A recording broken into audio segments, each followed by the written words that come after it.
Hello everyone, Tactical Lich here, and welcome back to another battle on the Shadows of Change DLC. In this battle, I was playing against Human Boy ESS in our Best of 7 series live stream, and I was playing as the Greenskins versus his Cathay.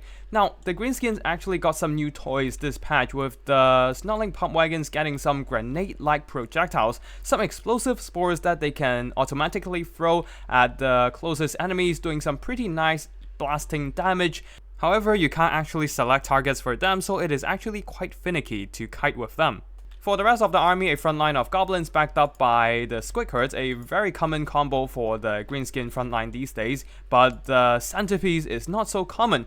Rogue Idol plus Grimgor Ironhide coming in with his full loadout, while the magic support would be an Orc Shaman coming in with some rather niche spells, Foot of Gork and also only Brain Burster instead of the attack buffs.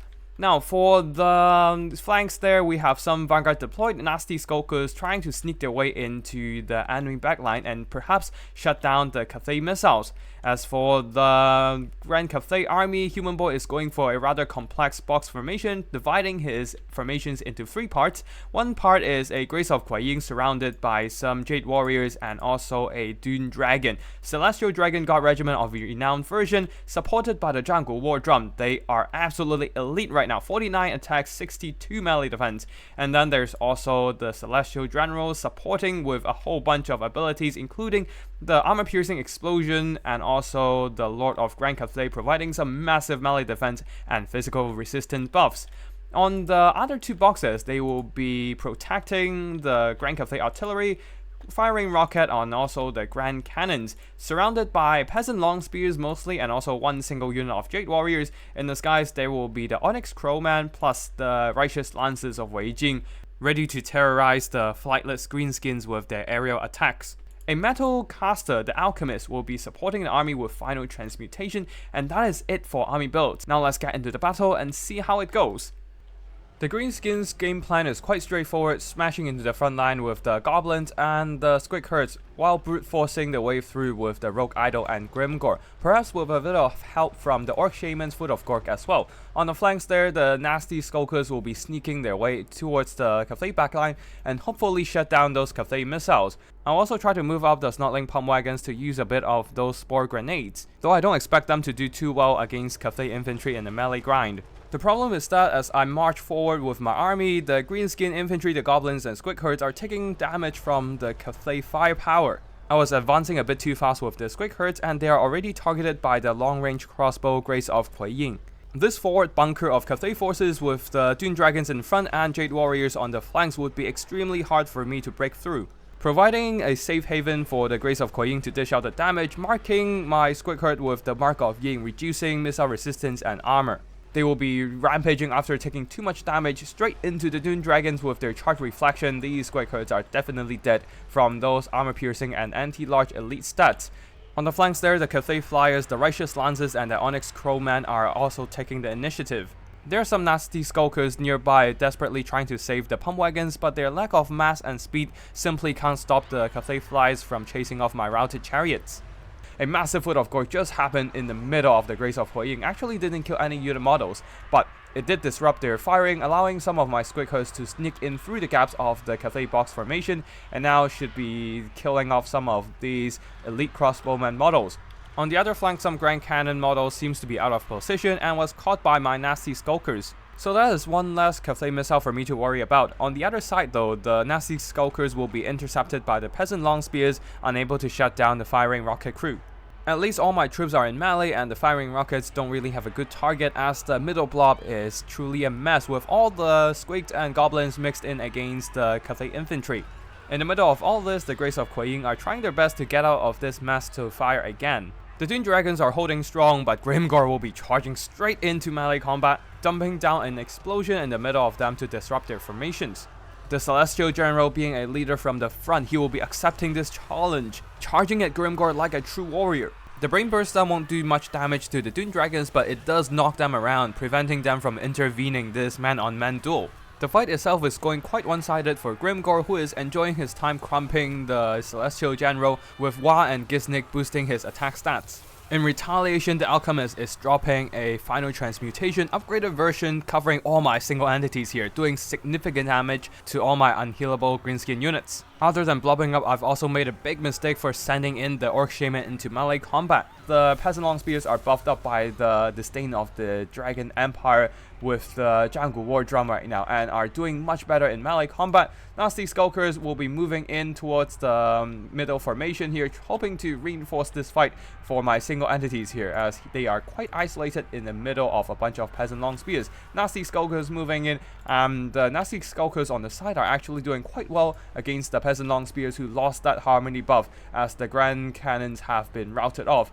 On the side, there are some Snotling Pump Wagons hanging by, throwing in their grenades and doing some minor damage as they can't really afford charging into melee with their low health. At the back there, the Grace of Kuei Yin momentarily resumed their firing, using that Mark of Yin reducing the armor and missile resistance of the selected target, doing some pretty nice damage to the Rogue Idol, ignoring most of its armor, although there are some Squid Herds temporarily silencing them with the help of some Snotling Pump Wagons as well, just trying to disrupt my opponent's missile forces, and Grimgor is going on a pursuit against the Alchemist here. The Alchemist is on foot, so she doesn't actually have the speed to escape the grasp of Grimgor, and it would be huge to eliminate the Grand Cathay magic support. But unfortunately, I'll be making the mistake of letting the Alchemist go, as Grimgor is distracted by all these surrounding Cathay troops. He'll be moving on to the missile units, hoping to shut down all those firing rockets and the Grace of Kuei Yin. This decision will definitely bite me in the back if the Alchemist ever returns from routing. And even if I eliminate the missile troops, I still can't eliminate the harmony support because, well, the Jungle War Drum provides both kinds of harmony support.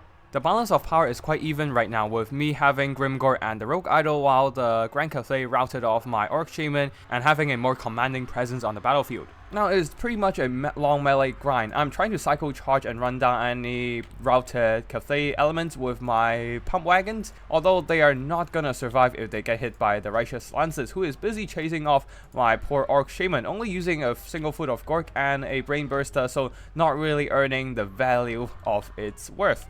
The Goblins are fighting against Jade Warriors with the Snotling Pump Wagons providing fire support. Nasty Skulkers are also reinforcing this fight, and their armor piercing would be quite useful against the Jade Warriors. After the long fight, finally I'm almost done with grinding down those Dune Dragons. Though they have bought enough time for the Grace of Kuei Yin to continue pepper down the Rogue Idol with their armor piercing missiles.